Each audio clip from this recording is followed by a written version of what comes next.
नमस्कार, मैं सत्य प्रकाश और आप देख रहे हैं राष्ट्र संदेश संवाद कार्यक्रम। आज हमारे स्टूडियो में ग्रामीण पत्रकार एसोसिएशन के प्रदेश अध्यक्ष श्री महेंद्र नाथ सिंह जी उपस्थित हैं।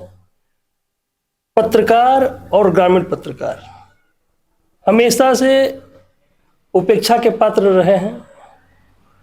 तमाम ऐसी घटनाएं हुई हैं जिसमें पत्रकारों के साथ संस्थान नहीं खड़ा होता है। इन सब विषय में हम लोग बात करेंगे अपने प्रदेश अध्यक्ष जी से।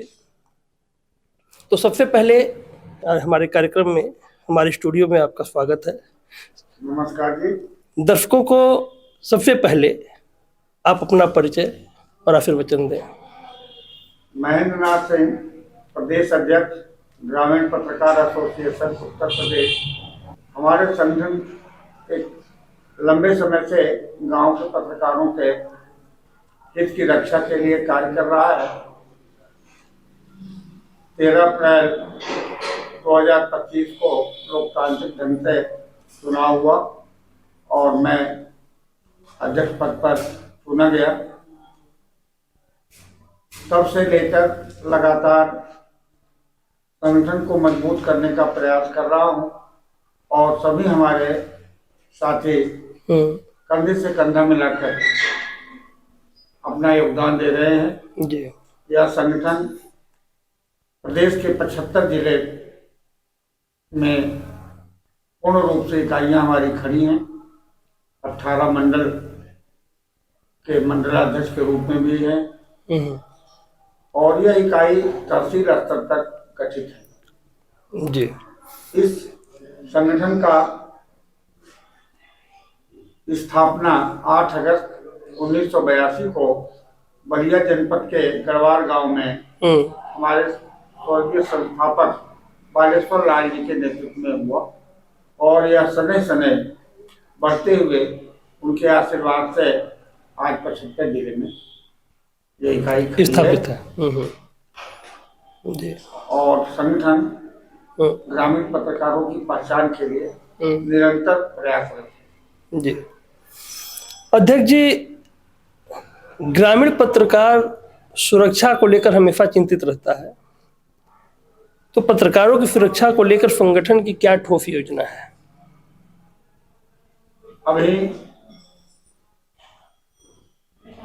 1 अक्टूबर से एक अभियान चल रहा है जिसमें हमारी कुल 15 सूत्री मांगे हैं।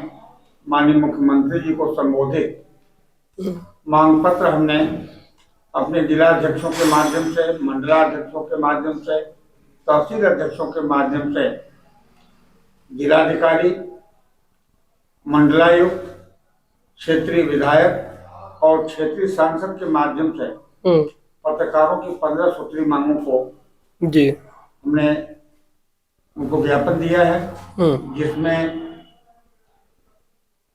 पत्रकारों की तहसील स्तर पर मान्यता के लिए जो शासनादेश है उसको लागू किया जाए और जो उसमें तकनीकी त्रुटि है उसे दूर किया जाए जी। उनके यह ग्रामीण पत्रकार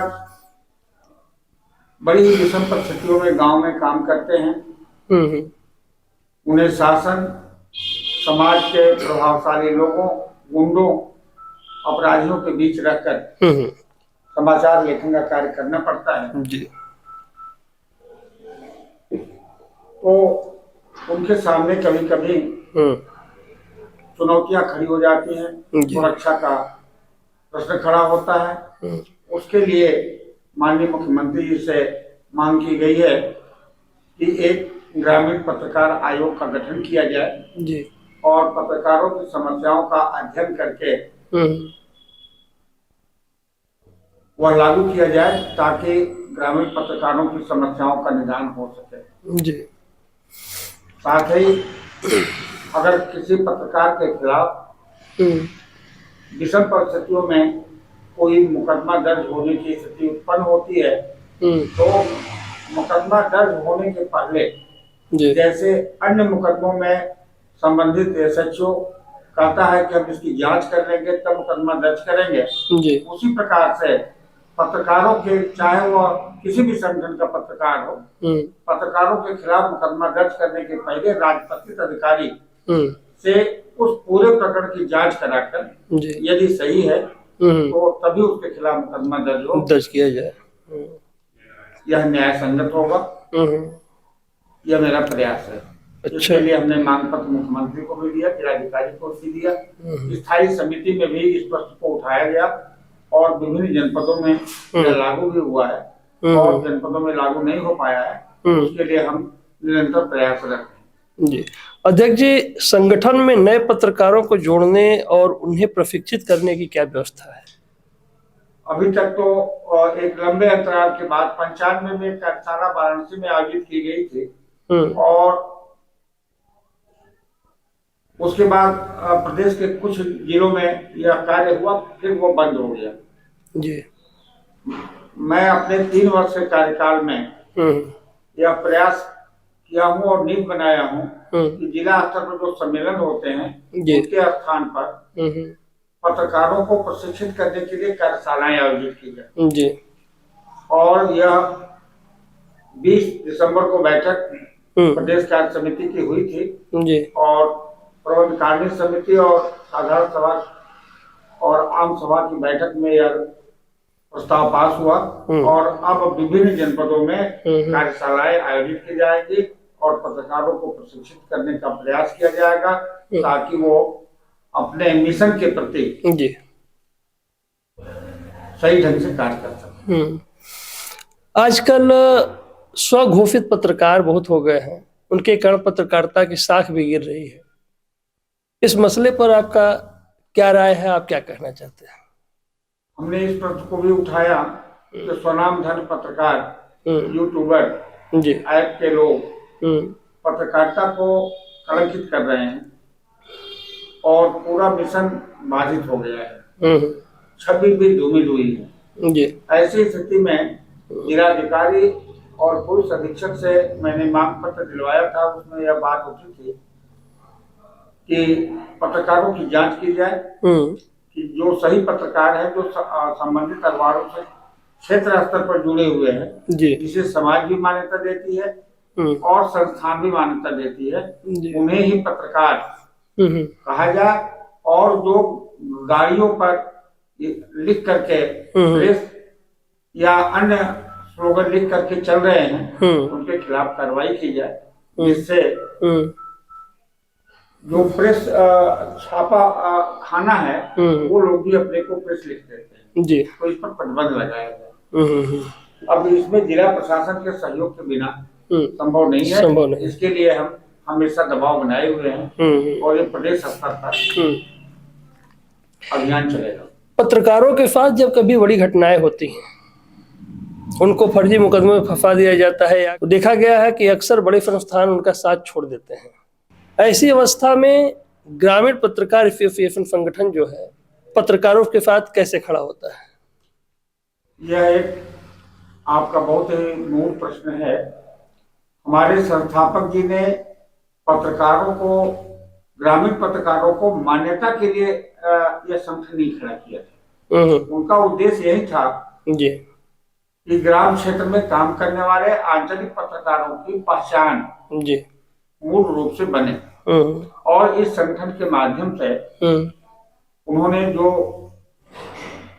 नीति बनाई वह आज पुष्पित और पल्लवित हो रही है। दुर्भाग्य है इस देश का कि पत्रकारिता पहले मिशन हुआ करते थे और स्वतंत्रता के समय से लेकर भारत स्वतंत्र होने तक तो यह मिशन के रूप में काम किया। बाद में चलकर यह व्यवसाय के रूप में परिवर्तित हो गई जी। पहले संपादकीय विभाग और संपादक पत्रकारों की नियुक्ति करता था जी। आज विज्ञापन विभाग और सर्कुलेशन मान्यता वो नियुक्ति कर रहा है। प्रसार और विज्ञापन ही मूल धंधा हो गया है जी। समाचार महत्वपूर्ण नहीं है या उन लोगों को के समाचारों को हम नहीं छापेंगे जो विज्ञापन दाता है, तो यह मिशन ही भटक गया और यह पूर्ण रूप से व्यवसाय हो गया जी। बड़े बड़े पूंजीपतियों का इस क्षेत्र में पदार्पण हुआ और उन्होंने अपनी एक नीति बनाई जिससे शासन और संस्थान के बीच जी केवल पैसों का खेल शुरू हो गया। वह पत्रकार जो वेतन भोगी है, श्रमजीवी एक्ट के तहत और पालेकर अवार्ड के तहत जी जिनकी नियुक्ति हुई है, कार्य कर रहे हैं, उनको भी वो लाभ नहीं मिल रहा है। जो पत्रकार समाज के शोषण के खिलाफ लड़ने का दम रखता है और जब सारे व्यक्ति हर जगह से थक जाते हैं तो पत्रकार के पास आते हैं कि आप ही हमारी समस्या का निदान है। लेकिन आज स्थिति है कि जब वह उस दर्द को लिख कर भेजता है तो संस्थान उसको मूल रूप से में प्रकाशित नहीं करता दर्द को जी और उसको भटका देता है। मित्र, हमारे सारे पत्रकार पीड़ित हैं, मजबूर हैं संस्थान की नीतियों से। जी और आज स्थिति यह है कि जो बड़े संस्थान हैं वो किसी पत्रकार को परिचय पत्र भी जारी नहीं कर रहे हैं। जी कहीं संवाद सूत्र, कभी एजेंसी या क्या क्या करके वो जारी करते हैं, लिखते हैं। आज हम मजबूर होकर अपने को 100 वर्ष पत्रकारिता के क्षेत्र में लेखन कर रहे हैं। हमारी पहचान मूल रूप से पत्रकार के रूप में नहीं है।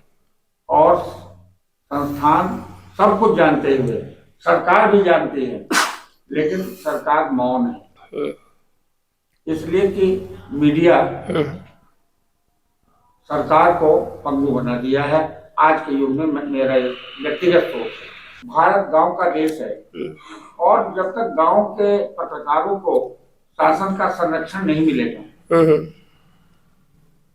तब तक न तो इनका विकास होगा, पत्रकारों, ग्रामीण पत्रकारों का। इसलिए कि जब तक गांव का विकास नहीं होगा तब तक राष्ट्र का विकास संभव नहीं है, ऐसा हमारे मनीषियों का कहना था। और उस पर सरकार अभी सोच नहीं रही है।